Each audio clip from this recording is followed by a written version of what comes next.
আপনি খালি রাজনীতিতে ডেমোক্রেটাইজেশন করবেন আর অর্থনীতি আপনার পকেটে থাকবে, আপনার লোকের পকেটে থাকবে।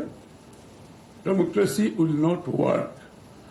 ডেমোক্রেসি তখনই কাজ করবে আপনার রাজনীতি গণতন্ত্রায়ন হবে, অর্থনীতি গণতন্ত্রায়ন হবে, সমাজতন্ত্র গণতন্ত্রায়ন হবে, আপনার পরিবারও গণতন্ত্রায়ন হতে হবে।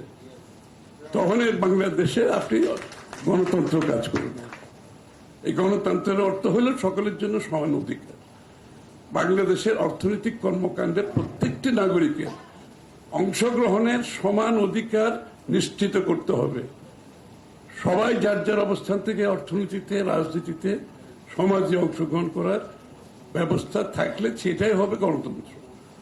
আমরা খালি ভোট দিয়ে নির্বাচিত করলাম, এটা একমাত্র গণতন্ত্র না।